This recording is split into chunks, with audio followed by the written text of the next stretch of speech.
All right, evening everyone. Welcome to another Peaceful Solution Character Education Teacher Certification Training class. Please be seated. Welcome all of those of you who are joining us online, possibly for the first time or our longtime viewers.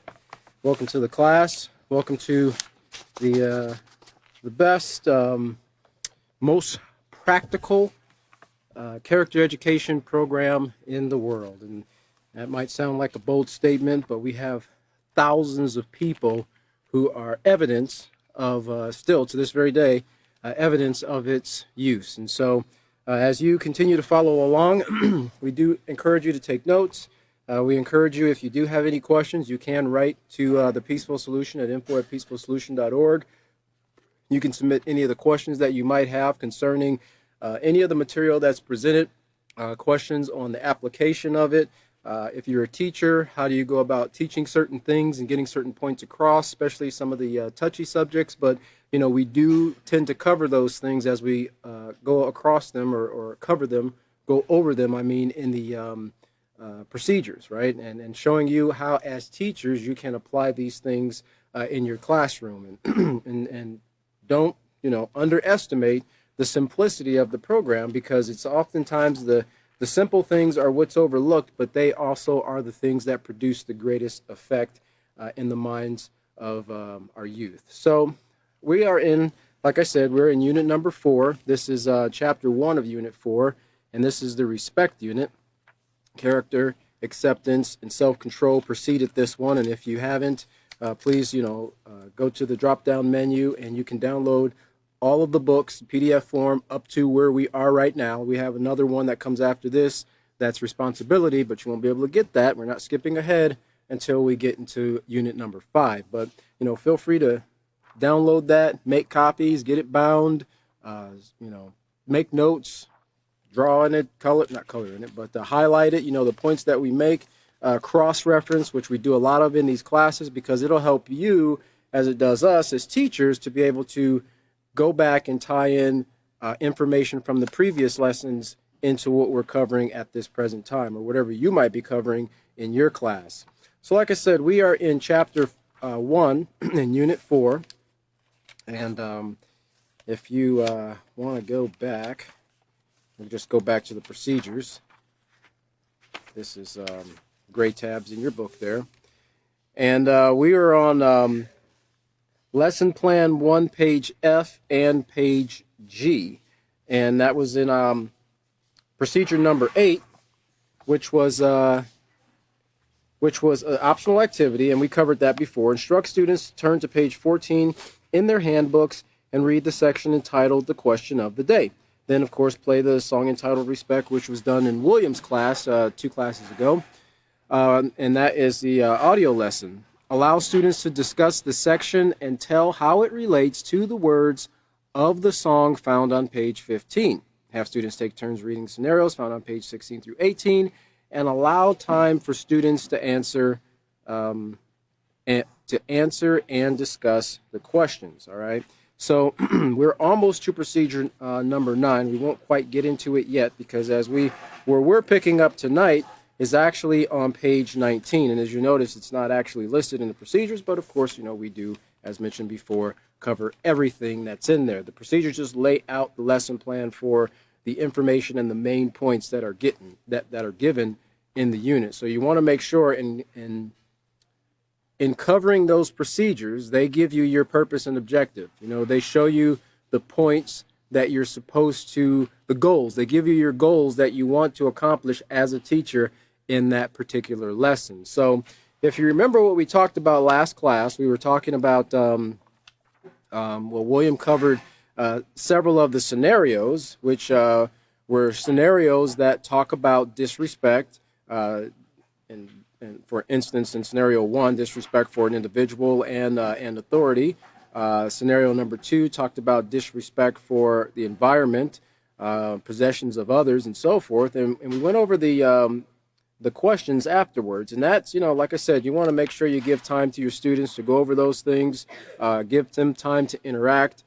If you can, I know that time is limited in a day, a class day. I remember when we went to when we were going out and doing presentations in schools, they had blocks, and usually within that block of time that you got in a particular class, you had anywhere from 45 to 55 minutes. Well, you get in the class, everybody's settling in, attendance has to be taken and so forth. So by the time you actually get to teach, you might only have 35 minutes left. So I understand that, we do understand that time is very limited, but where you do give the opportunity or have the opportunity for more time, take the time to interact with your students. Don't be afraid to use these activities and these enrichment activities that are given in the Peaceful Solution to really enhance the knowledge, the lessons that are being presented by your students. Remember, these things are put together in a way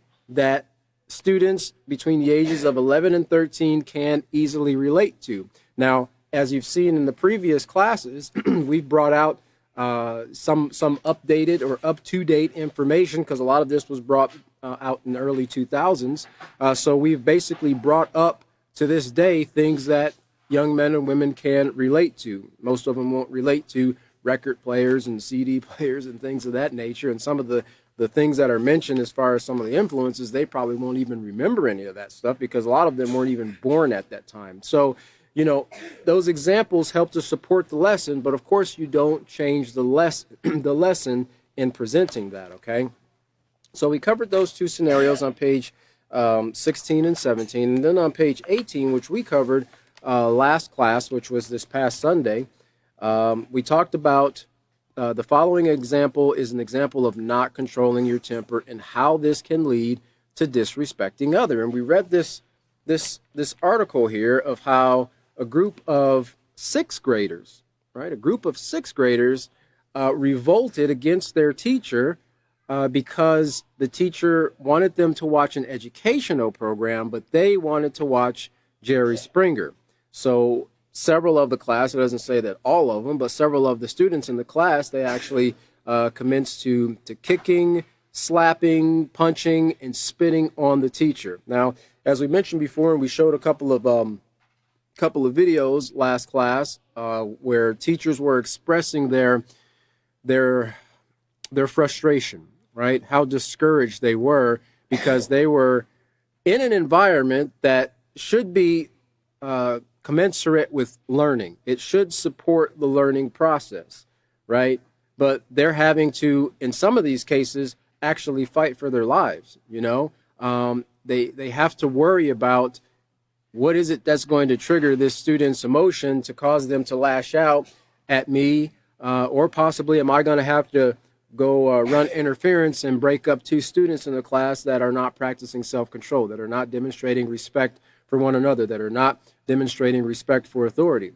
And, a lot of teachers, they say, I didn't go to so many years of college to get a bachelor's degree or a master's degree or whatever the degree that they got to be a security guard, right? To be a corrections officer. They go to be an educational person in the school environment, and now they're having to deal with these things. And many of the teachers that we spoke to in previous times when we went to schools, that was one of the things that was a part of their frustration.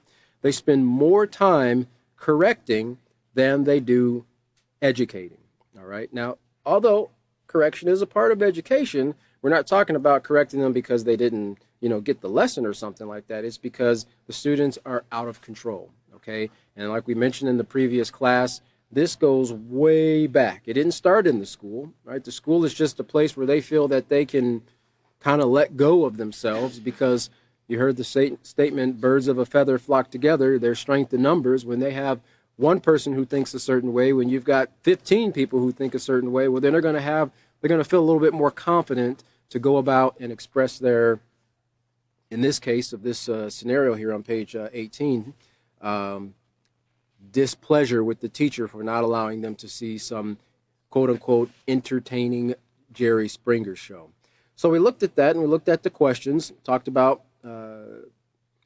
the type of the behavior that was displayed by the students, how would the teacher feel afterwards, and of course, if you remember some of those videos that we played, how some of the teachers were actually, in the videos that we played, they suffered kind of like this teacher, but in worse cases where they suffered physical abuse by the students, right? The one lady mentioned how she was actually body slammed by one of her students who kind of had a fit, right? We saw there at the bottom there on number 4. Oh no, number 3. It says, "What could be some of the consequences to the students for their actions?" Well, some of the consequences could include they could be suspended or expelled from school. Their parents could be notified and establish some kind of consequence, as such as grounding them, or the teacher might press charges against them for physical harm. Now, we saw an example in the video where a teacher who was being pressed, they were being taunted, but you had a situation where you had two people who were not trained in character education. They were not trained to value, to learn, to value, and to put into practice the moral principles that are presented. What you're learning right now, right?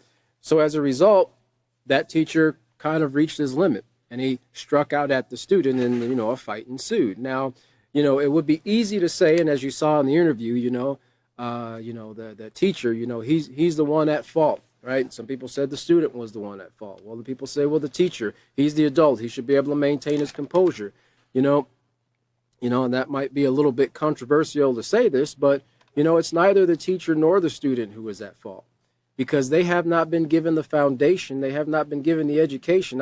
I dare say that many teachers who go to 4 or 5 or 6 years of college learn character development. I highly doubt that they're getting any lessons in positive character education.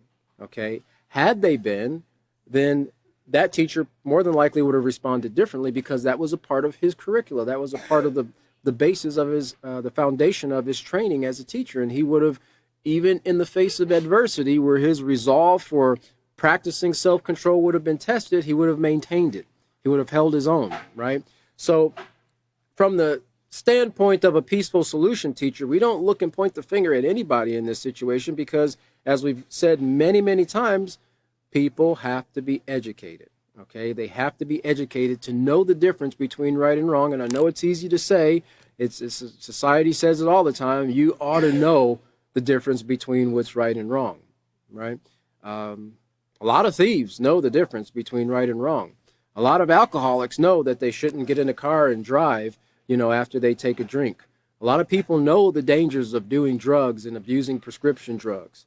A lot of children understand that it's a dangerous and risk-taking behavior to sneak out of the house at 1 a.m. in the morning, to go hang out with your friends and things of that nature. But they don't have the value in their minds, set in their minds, for why they should choose doing the right thing over the wrong thing.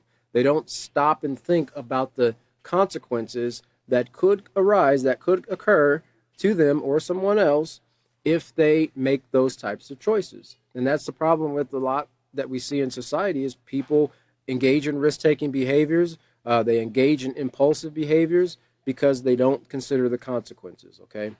And so then we see that last question there on 4, statement, I guess it is. On many TV talk shows, the guests can be extremely disrespectful towards each other, and at any given time during the show, they might curse one another, fight, and expose their private body parts on national television. And that question was given, do you think students should watch these shows at school?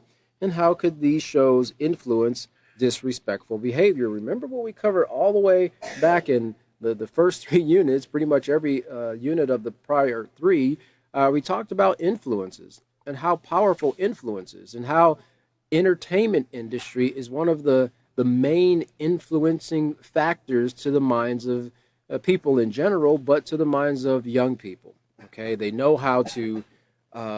These people, they're trained. These industries are trained to catch the attention, to put, carefully.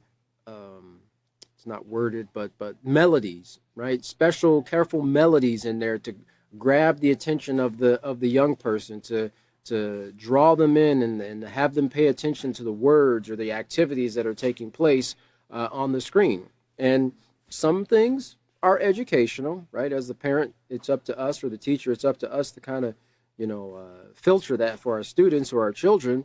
But a lot of it, the majority of it, is immoral. Okay, so when people see these things over a long period of time, it becomes a part of them. It becomes something they value. And remember, whatever changes your values can change your character.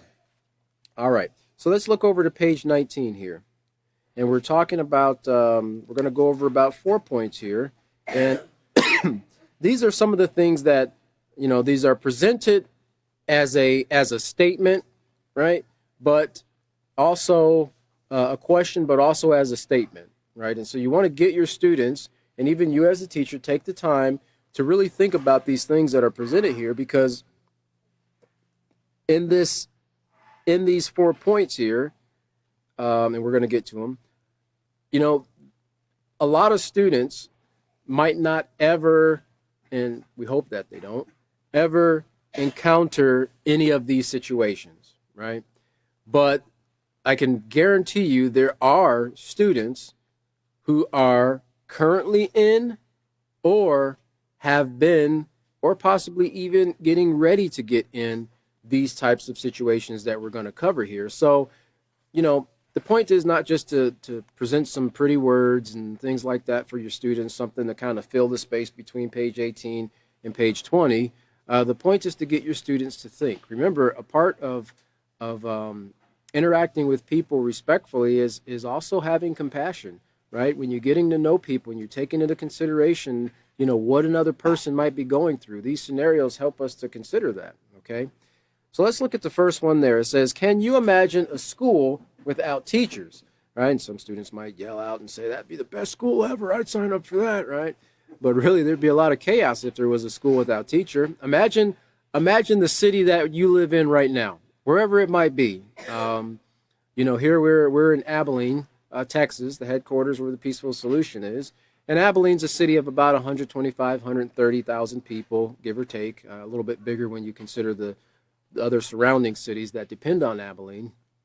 But, I pretty much every day have to drive through Abilene. Okay. Now, in thinking about this, I was thinking, what if there was no government in Abilene, right? What if there was no mayor or city council, or there was no city director or city manager, I think they might call them. What if there was no planning committee or city development, right?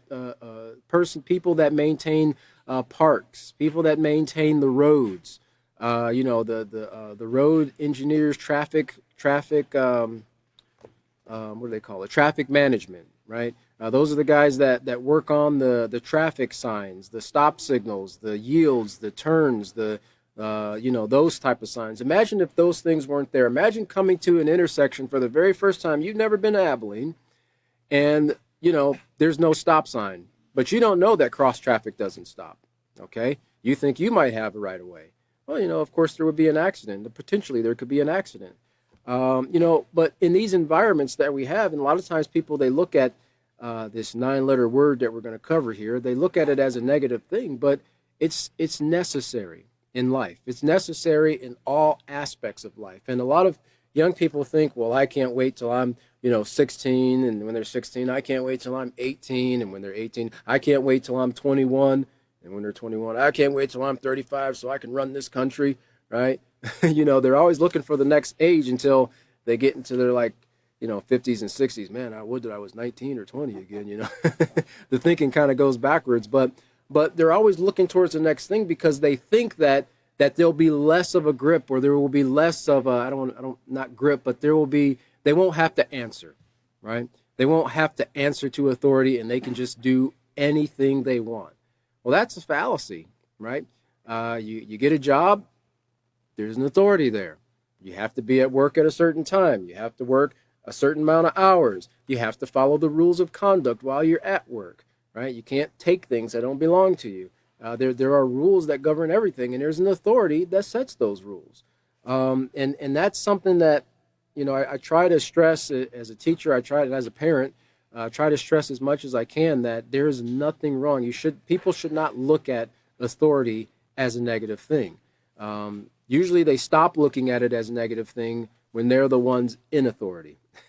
You know, they don't want to respect anyone else's authority, but when theirs is disrespected, oh, all what breaks loose. But it says, can you imagine a school without teachers or a home without parents or guardians? And like I said, there are some of your students who are probably currently in those types of situations. Okay. Sometimes these things fly under the radar for a very long time before it's found out, because the parents, they might be those who make or engaged in risk-taking behaviors. They might not have learned the value of taking care of themselves, so they're not going to know how to take care of their children.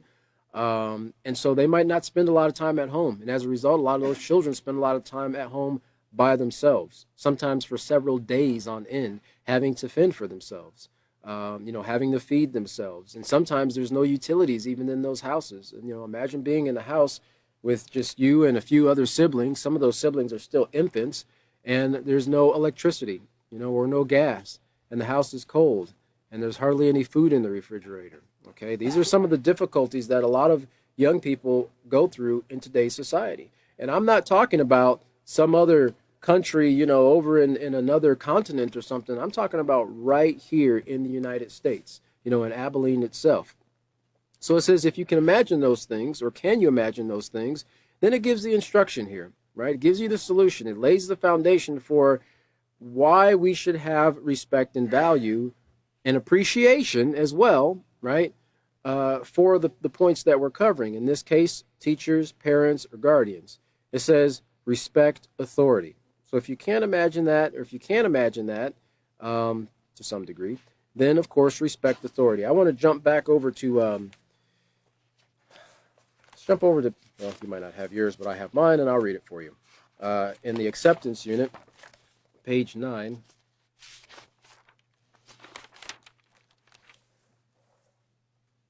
It talks a little bit about that. This is on page 9 in the acceptance unit for your notes. You can go back and look at it a little bit later when you get home. But it's under the heading, hey, you're not finished growing yet. It says, accepting yourself means accepting the age you are and the limitations that go with it.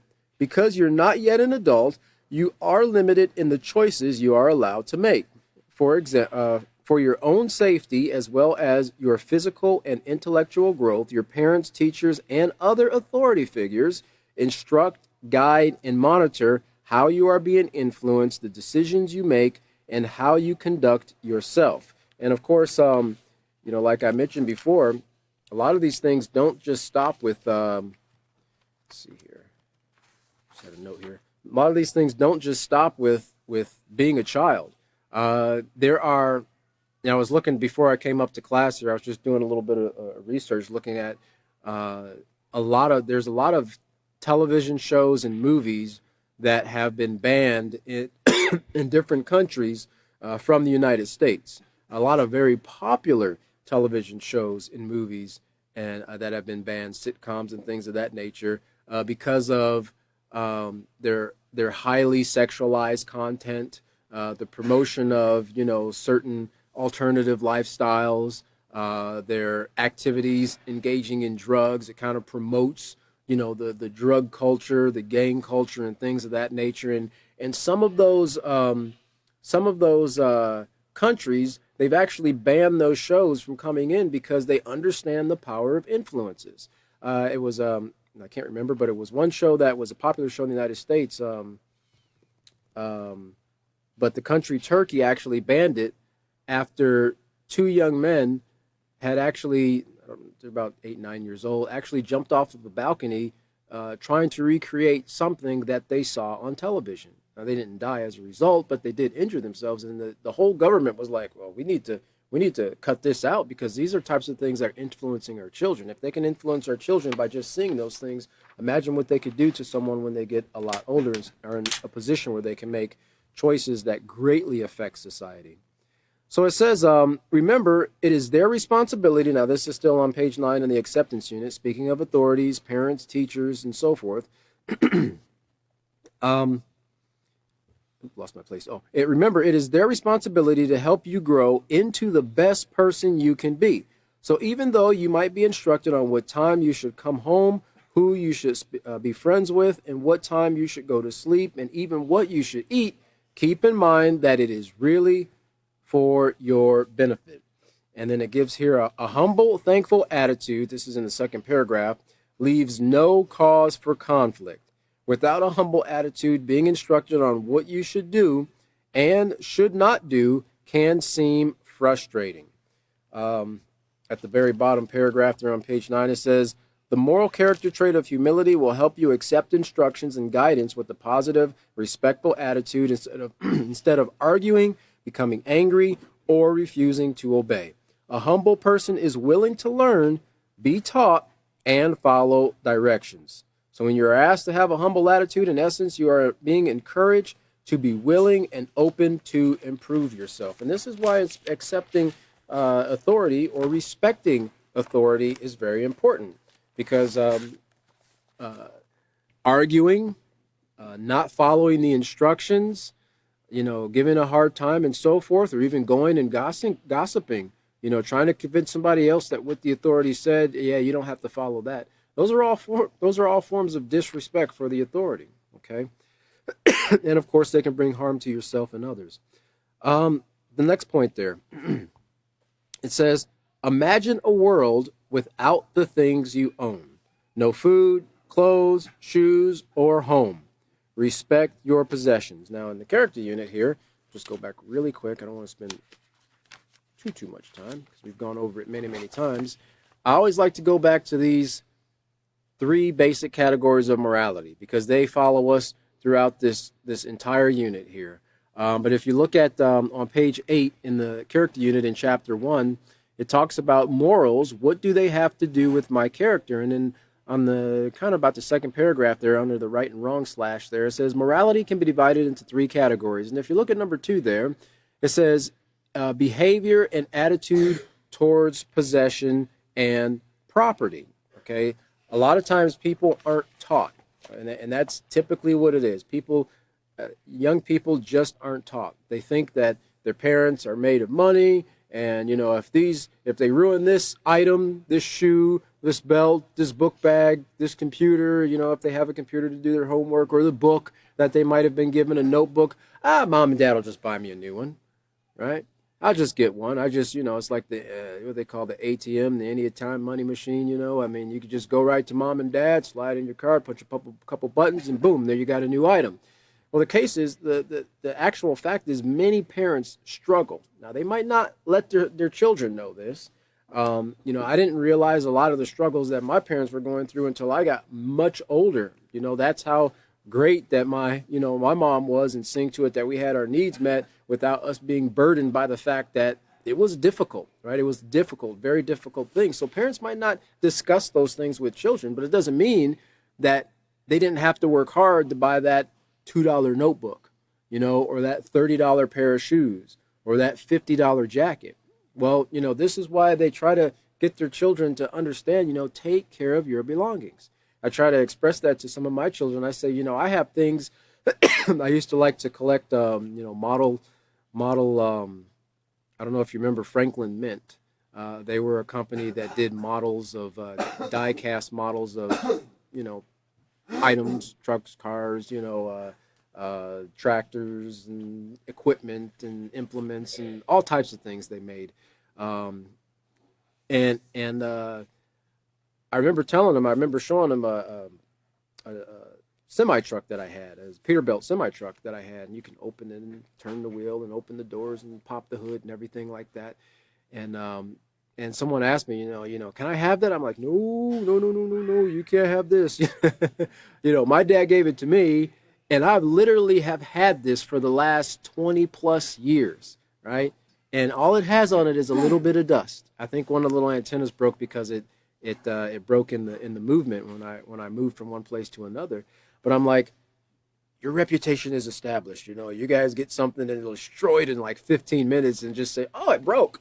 Can you get me another one? I guess they don't make things like they used to, but I do think they last a little longer than 15 minutes, right? I always say if you want to test the durability of something, you can just give it to a child, you know, and they'll run it through the ringer for you. But we try to encourage our young people to take care of our belongings as teachers, especially when a teacher, and a lot of teachers put a lot of extra effort and time and resources into the class. They're not getting reimbursed for any of those things. Supplies and notebooks and erasers and pencils and markers and things of that nature. They appreciate when the students take care of it, you know. And when a student develops the habit or the reputation of being mindful of the possessions of others, and including their own, and taking care of their things, then the parent will look and say, you know what, you're asking for this. I see this last thing that we got you. You took care of it. It's just normal wear and tear, but you saw to it that it was kept clean and kept in great working condition. You know, you've earned another one. That takes place, and that transitions further into adulthood. You know, people will say, you know what, if you need to borrow something, you know, just let me know. I know you're going to take care of it, right? You're going to bring it back in a great condition. So these are things we want to instill in our young people at a very young age, because they'll be able to carry that those life lessons farther into adulthood. On page 10 here, it says, it talks about the rights of ownership, and it says on page 10, under what's mine is mine, what's yours is yours. What one person values, another might not. It's the second sentence there. But it is still necessary to respect the possessions of others, just as you would want your belongings respected.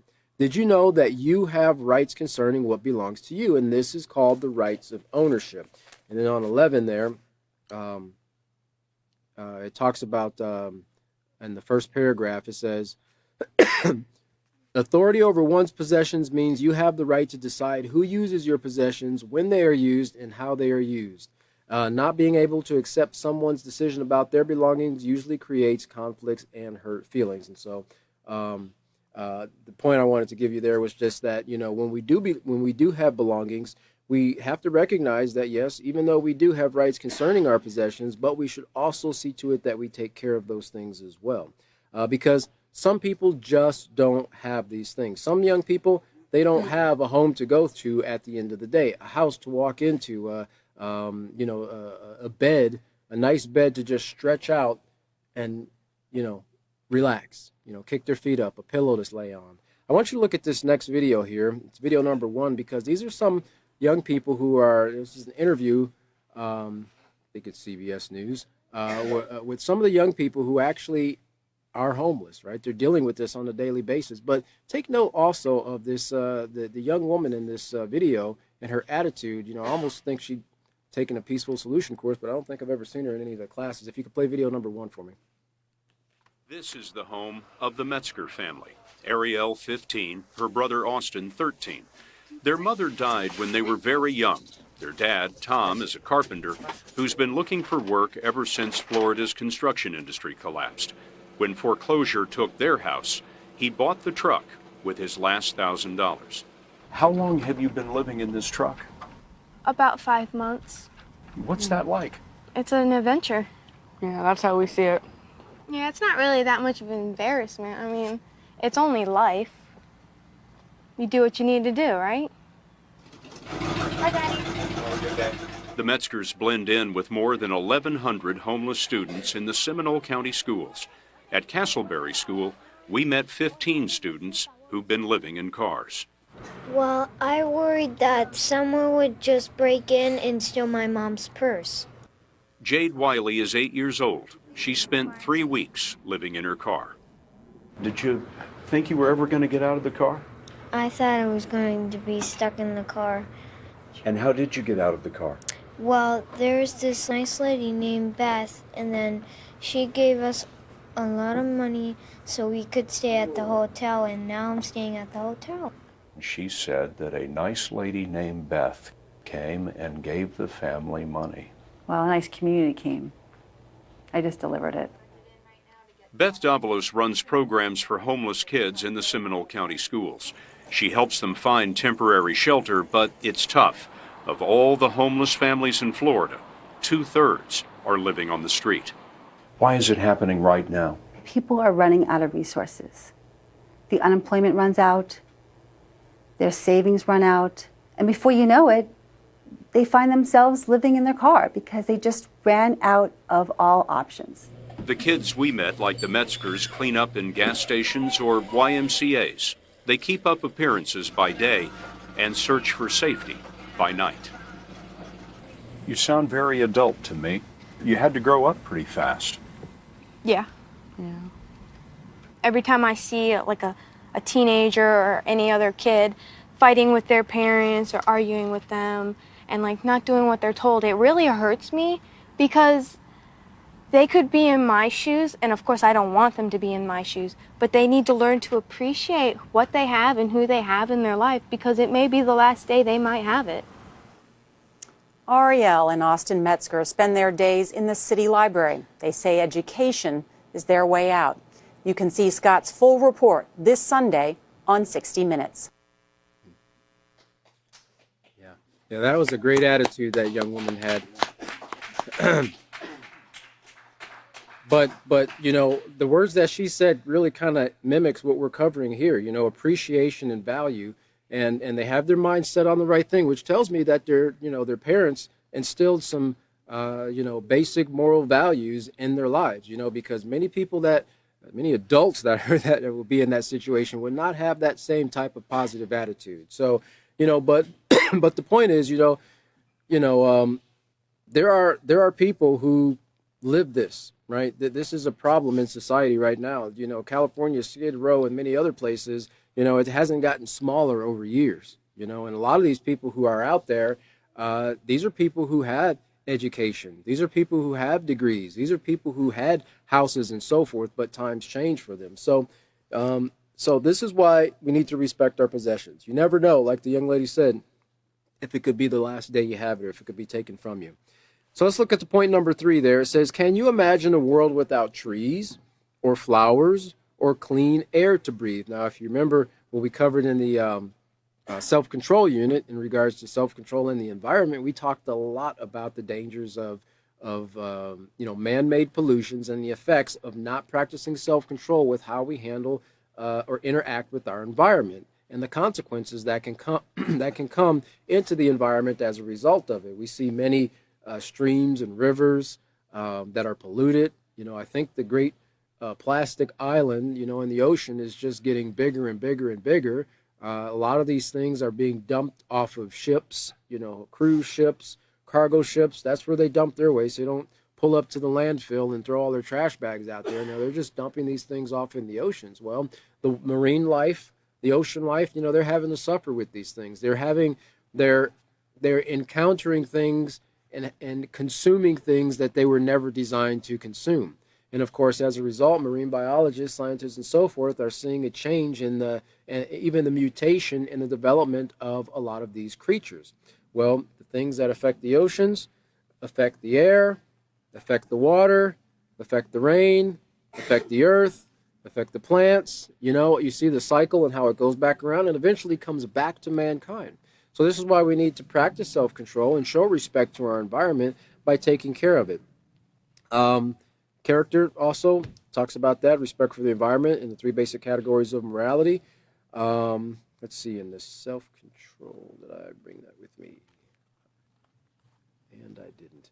But you can write down for your notes there, self-control, page 187, 189, and 190. That is the lesson that we talked about, self-control and the environment, and how we have to be very mindful of what we do, because when we interact with the environment and create a negative impact on it, that actually can come back, that ripple effect. Those ripples go out and then eventually come back to us.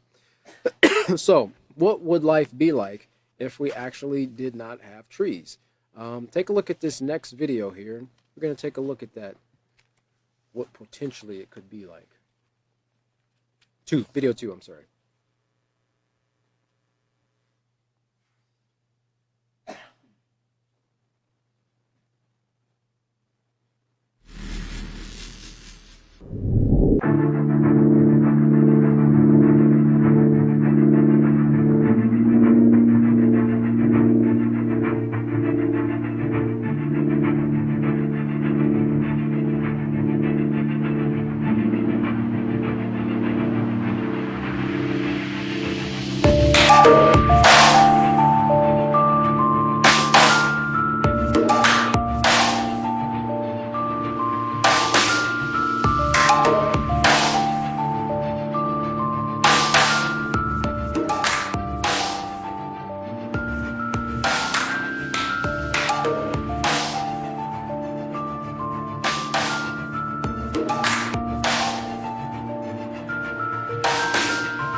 All right, so that's just one aspect of our environment. When we think of resources or natural resources, a lot of times people go to trees because what the trees are so huge, right? I mean, that's when you think of plants and trees and so forth, that's kind of the main thing. But they have a huge responsibility. They say plants, trees, and so forth, they're responsible for about 50% of our oxygen, and the ocean and the waters are responsible for the other 50% approximately.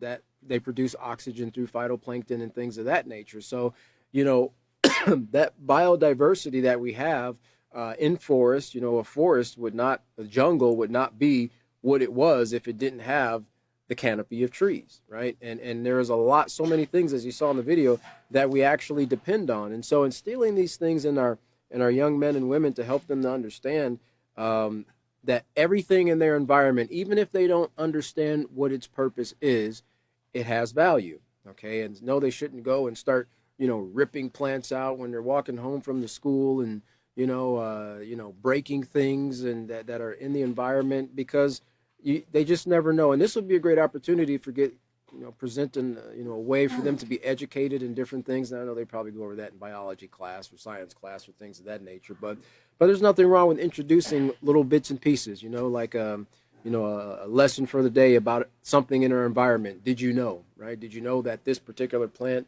has this responsibility to do this, and that, right? And every day you can or every week or however often you do the lesson, you can plant a seed of knowledge in their mind that help them to have a greater appreciation for things in their environment and go a little bit beyond what you normally see, right? People don't think about mosquitoes, especially in the summertime. When those things get out there and you kind of wonder, where in the world did all these mosquitoes go? It's been all nice, all summertime, and then we get one rain, and next thing you know, the mosquitoes just come out of nowhere, and here in Texas, they actually are actually able to buzz airplane towers.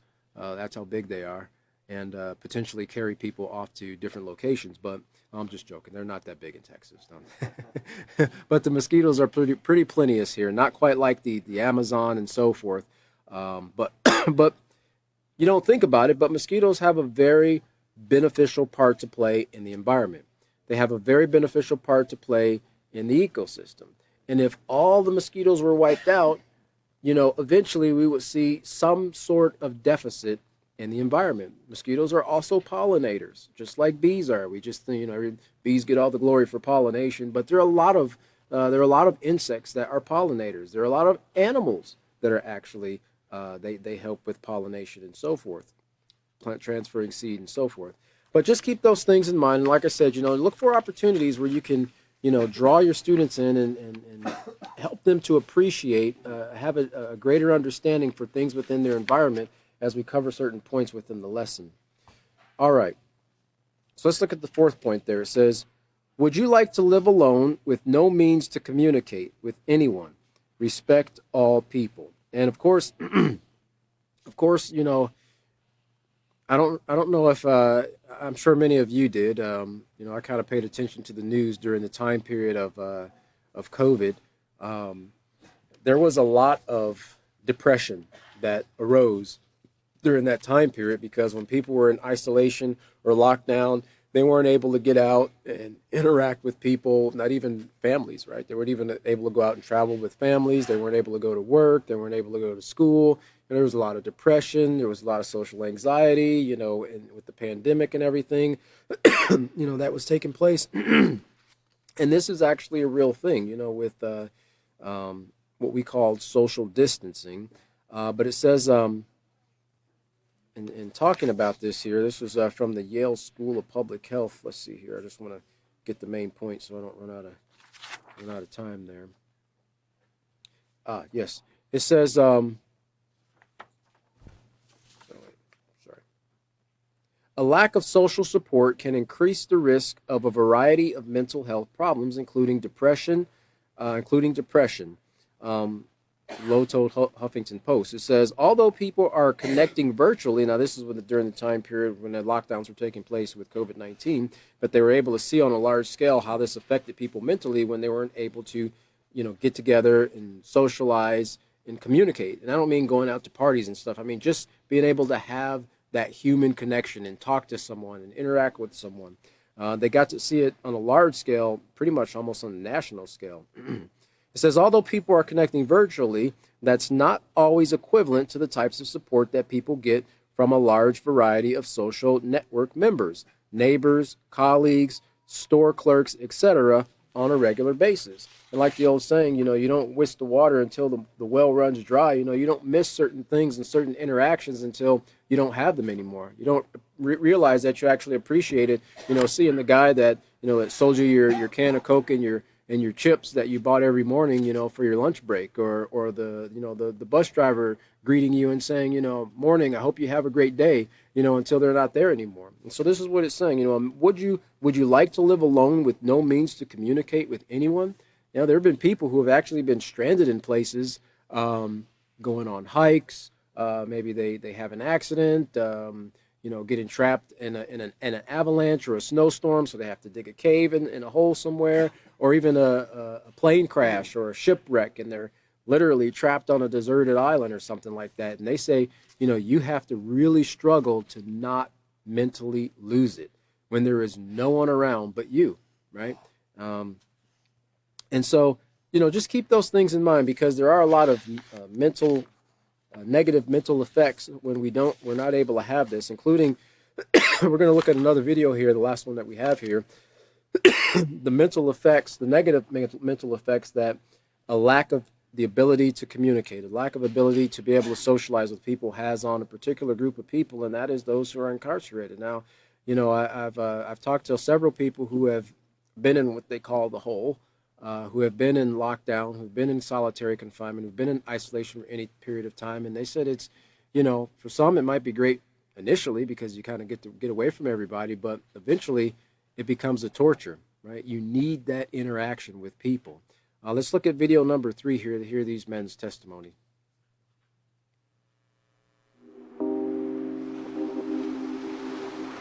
It can either break you or make you, and if it breaks you, you're just gonna just be broken, physically and mentally.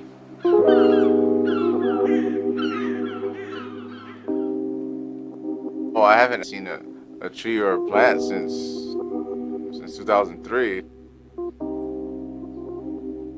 The only thing that I've seen is a spider in the corner, and I find them little bugs sometimes, and I feed the spider. That's about the only closest thing to nature I have. It's not to the point where you want to commit suicide.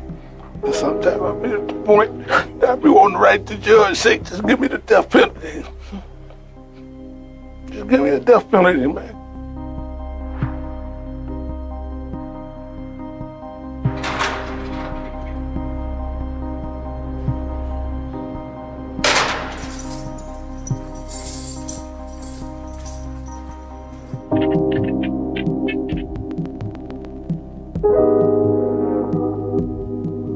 We're in our cell 22 and a half hours a day. And then our yard is just brick walls. I'm not able to go out to a yard and be with other people. If I'm not able to see things around me, whether it's trees, grass, birds, to talk to my family, to get sunlight.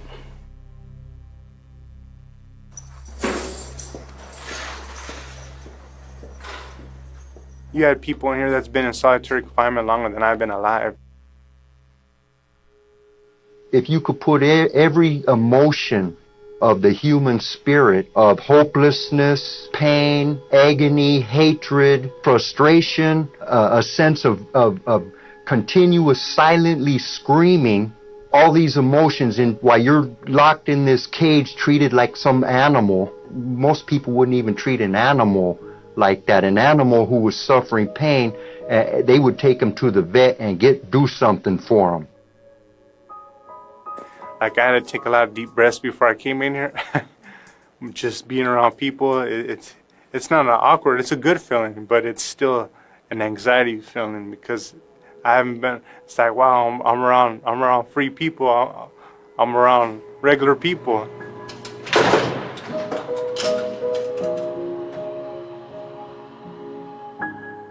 This is a behavior modification, psychological, low-intensity warfare against the mind of a human being. That's what exists here at Pelican Bay. It's the same thing day in and day out. It's just psyching ourselves out to make the best of the day. It's kind of robotic. If you just spoke to 100 guys today, you're the same thing. I get up in the morning, I wash up, I drink my coffee. Roll up my mattress, I fold get my up, blankets and sheets, I'll brush my teeth, I'll drink some coffee, drink water, brush my teeth again, clean the cell, clean the seat, sweat the floor, the walls. You do certain things just to fill up that time. Or you can hear the vent and you focus on it. Like, man, did I just hear a whisper right now? And the person starts focusing on this little noise because the noises and the vision are the senses. And that's what we have to constantly survive. But if I had a window to look out, I think if they came by every half an hour, I'd be sitting in that window. Yes, I committed a crime to come to prison, but don't make the assumption that my current situation here being Pelican Bay SHU is due to my continuous criminal behavior, because I have grown that a long time ago.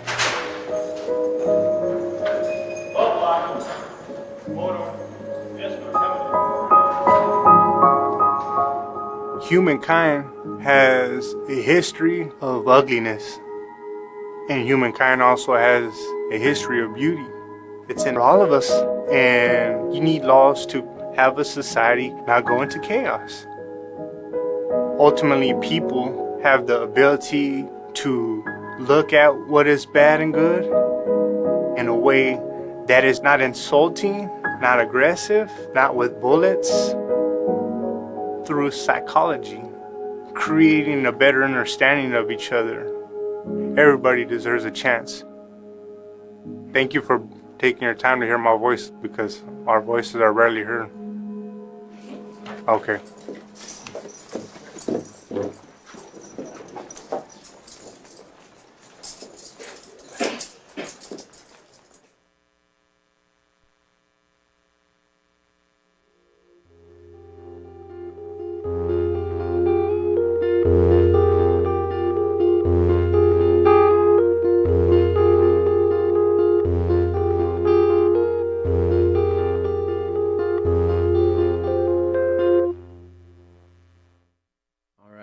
So you see there, a lot of those men, and it goes on in the female prisons too, they they suffer as a result. And, and even the one gentleman mentioned, this is because of the choices that he made, right? But, in the peaceful solution, now that, keep in mind, that is society's solution to dealing with many crimes. And we covered that in the previous units, right? The peaceful solution, as was mentioned in the quote there, and giving people another opportunity, the solution that we teach for behavior modification, as the one person mentioned in there, is education, right? Not the mental warfare, the psychological warfare, and things of that nature to try to force people to change, because people who are in those situations, and a lot of them who get out, they don't know how to interact with society anymore. They're just taken out and then they're thrown in an environment where they say, now go and live and make great choices. Well, how can they make choices? What did they learn? What were they educated? Or were they given the tools to be a productive member of society. And that's why what we're learning right here, in all of these classes and the classes that are to come are extremely essential. We're going to be teaching. I have a feeling we're going to be seeing and teaching a lot of those, a lot of the people that are incarcerated once they get out, because a lot of them realize that I need something, I need a foundation, I need a solution to help me to make better choices. They didn't get it before they made the choices that got them incarcerated. They didn't get it while they were there, and they probably aren't getting it after they got out. So that's why the peaceful solution is so essential, and this is why it's important for us as teachers to take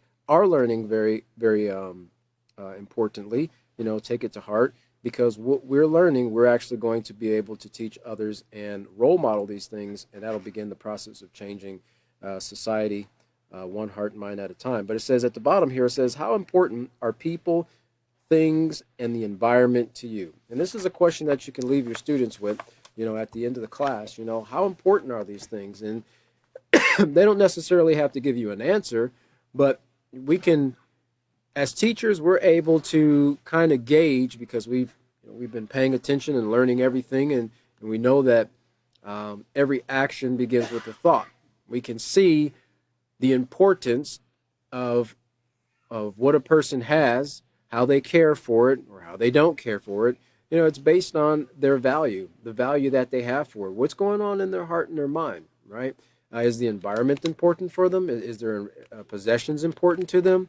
Are their friends or their family, their mom, their dad, their parents, their guardians, their teachers, and so forth, are they important? Well, that's going to be reflected through their actions, their interactions on a daily basis. So let's see here. Next portion here is on page 20. I'll just briefly look at this here. We won't cover it all. David's going to be the next teacher, and he'll probably pick up here on page 20. But we're going to be looking at what I know about respect. And this is an activity that you can actually use in your class. And it says, using the diagram below, write in each section some ways you show respect for yourself, others, your belongings, and the environment. The following are sample answers. Now, there's 1, 2, 3, 4, 5, 6, 7, 8 pages or 8 slices there, and the students can fill all those in. But remember, they want to have a combination of how they would show respect for themselves, others, their belongings, and their environment. And some of the examples are not abusing alcohol or experimenting with drugs. Well, that would be an example of showing respect towards your possessions, right? Not abusing them, not hitting that alcohol bottle. That's a trick question, guys. No. That's respect for yourself, right? Respect for yourself. Using garbage bins to dispose of trash and not the sidewalk. Example of respect for what? You guys awake in the environment there? Awake in the environment, or a respect for the environment. Not physically hurting anyone. That'd be respect for others. And keeping my belongings clean and in their right places. And that would be respect for possessions, property, belongings, and so forth. So just, keep this in mind. Let me see here. Our next class here, we'll be picking up on page 20. David will be the next teacher, and that will be this upcoming Sunday, 1/15/2023. Thank you for joining us, and we look forward to seeing you at the next class. Everyone have a wonderful day.